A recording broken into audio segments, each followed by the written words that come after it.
আসসালামু আলাইকুম dear viewers, আশা করি সবাই আলহামদুলিল্লাহ আল্লাহর দয়া ভালোবাসাতে ভালো আছেন। তো আজকে দেখেন আমি সাধারণ জ্ঞানের পরবর্তী পার্ট নিয়ে আলোচনা করতেছি। সবাই আশা করি ভিডিওটা দেখবেন, ভালো লাগবে। তো 1943 সালের দুর্ভিক্ষের ওপর ছবি এঁকে বিখ্যাত হন কোন শিল্পী? জয়নুল আবেদিন। বাংলাপিডিয়া প্রকাশের উদ্যোক্তা কে? বাংলাপিডিয়া প্রকাশের উদ্যোক্তা ছিলেন Bangladesh Asiatic society.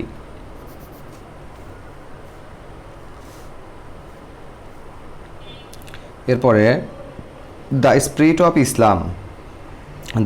Of Islam বইটির লেখককে সৈয়দ আমির আলী। গম্ভীরা গানের উৎপত্তি কোথায়? গম্ভীরা গানের উৎপত্তি পশ্চিমবঙ্গের মালদহ।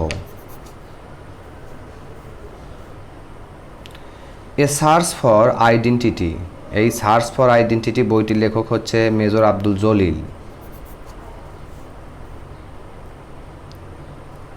ম্যাডোনা 43 কি? এটি একটি চিত্রকর্ম।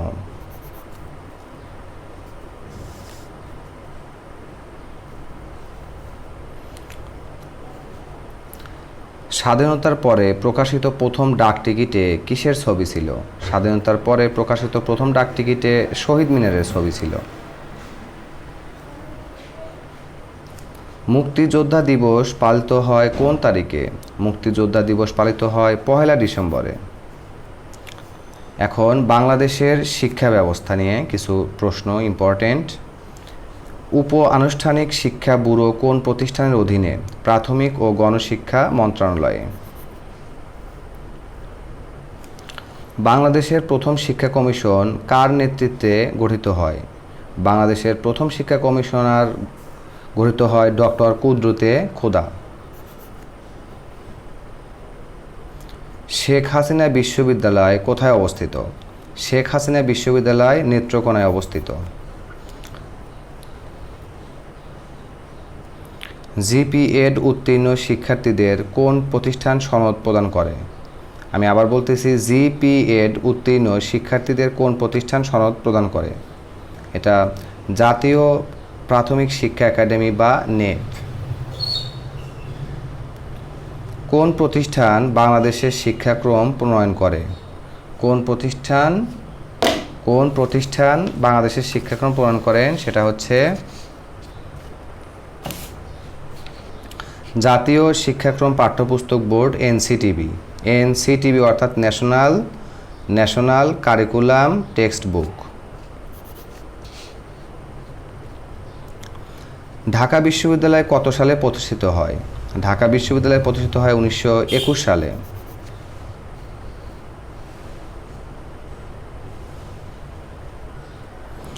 দেশকে নিরক্ষর মুক্ত করার প্রত্যয়ে কোন সাল থেকে প্রত্যেক শিক্ষার্থীর হাতে বিনামূল্যে পাঠ্যপুস্তক তুলে দেওয়ার নির্দেশনা প্রদান করা হয়? 2009 সালে।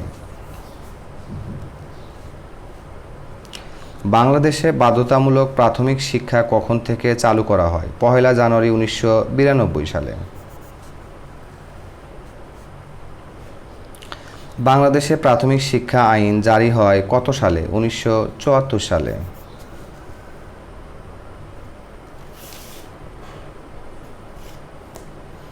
এরপরে দেখেন, প্রথম কোন শিক্ষা কমিশন এদেশে প্রাথমিক শিক্ষাকে অবৈতনিক, সর্বজনীন ও বাধ্যতামূলক করার জন্য সুপারিশ করে? ডক্টর কুদরতে খোদা শিক্ষা কমিশন। প্রাথমিক শিক্ষা বাধ্যতামূলক আইন পাশ করা হয় কোন সালে? 1990 সালে। দেশব্যাপী বাধ্যতামূলক প্রাথমিক শিক্ষা চালু হয় কত সালে? দেশব্যাপী এটা হচ্ছে 1 জানুয়ারি 1993 সালে। সংস্থার সংগঠন ও একাডেমি নিয়ে কিছু প্রশ্ন। আইন ও সালিশ কেন্দ্র কী ধরনের সংস্থা? এটা হচ্ছে মানবাধিকার সংস্থা। নজরুল মঞ্চ কোথায় অবস্থিত? নজরুল মঞ্চ বাংলা একাডেমিতে অবস্থিত। বাংলা একাডেমির মূল ভবনের প্রাক্তন নাম কি? বাংলা একাডেমির মূল ভবনের প্রাক্তন নাম বর্ধমান হাউস।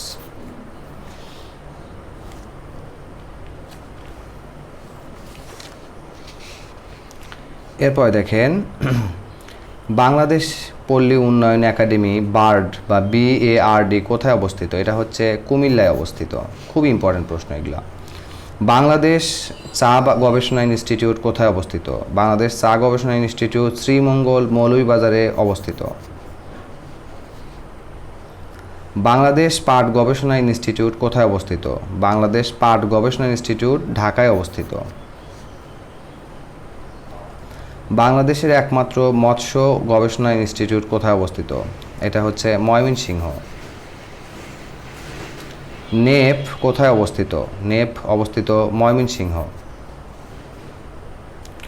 বার্ড বা BARD বলতে কি বোঝায়? Bangladesh academy for rural development.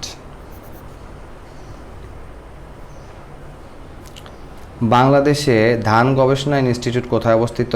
এটা হচ্ছে গাজীপুরে। ধান গবেষণা। বাংলাদেশের একমাত্র কিশোরী সংশোধন কেন্দ্রটি কোথায় অবস্থিত? এটা হচ্ছে কোনাবাড়ী, গাজীপুর। বাংলাদেশ শিশু একাডেমি কত সালে প্রতিষ্ঠিত হয়? বাংলাদেশ শিশু একাডেমি প্রতিষ্ঠিত হয় 1977 সালে।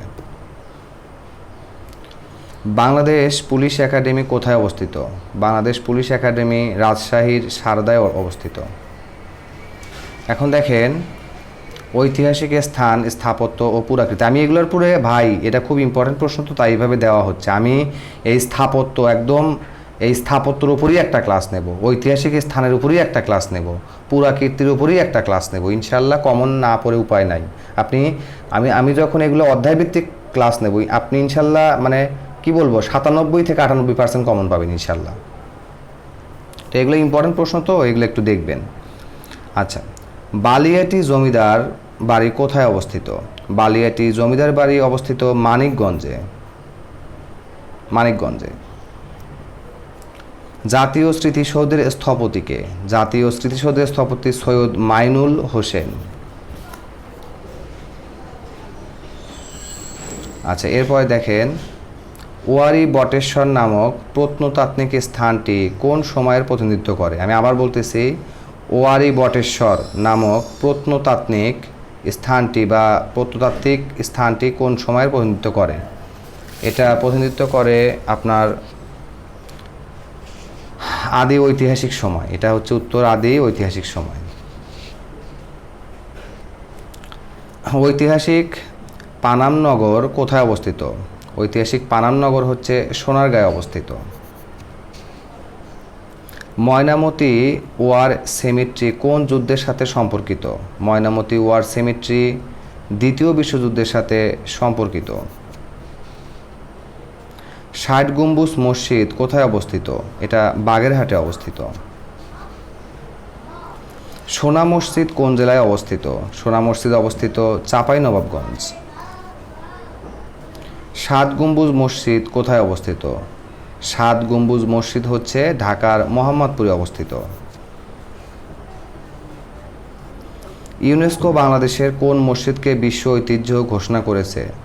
ইউনেস্কো বাংলাদেশের কোন মসজিদকে বিশ্ব ঐতিহ্য ঘোষণা করেছে? এটা হচ্ছে ৬০ গম্বুজ মসজিদ। এটা যেন কোথায় অবস্থিত? ওই যে বললাম বাগেরহাটে। কান্তজিও মন্দির কোথায় অবস্থিত? কান্তজিও মন্দির হচ্ছে দিনাজপুরে অবস্থিত। বাংলাদেশের মুক্তিযুদ্ধ জাদুঘর কোথায় অবস্থিত? বাংলাদেশের মুক্তিযুদ্ধ জাদুঘর আগারগাঁয়ে অবস্থিত। শিখা চিরন্তন কোথায় অবস্থিত?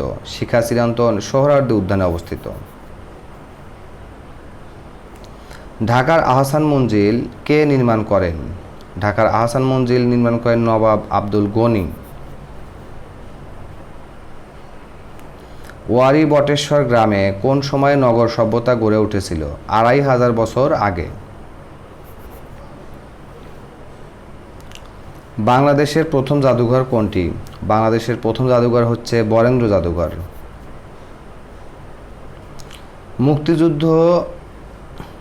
মুক্তিযুদ্ধ জাদুঘর কবে প্রতিষ্ঠিত? 1996 সালের 22 মার্চ। তিনটা বেনসন নিয়ে এসো, টাকা নিয়ে যাও। 3টা বেনসন। আচ্ছা, দেখেন ওয়ারী বটেশ্বর কোথায় অবস্থিত? ওয়ারী বটেশ্বর নরসিংদী অবস্থিত। ওয়ারী বটেশ্বর কোথায় অবস্থিত? নরসিংদী অবস্থিত। জাতীয় স্মৃতিসৌধের ফলক কতটি? জাতীয় স্মৃতিসৌধের ফলক হচ্ছে 7টি। আমি এটা নিয়ে বিস্তারিত ভিডিও দেবো, 7টা ফলকের নাম, তার কাহিনী, কেন নামকরণ হলো।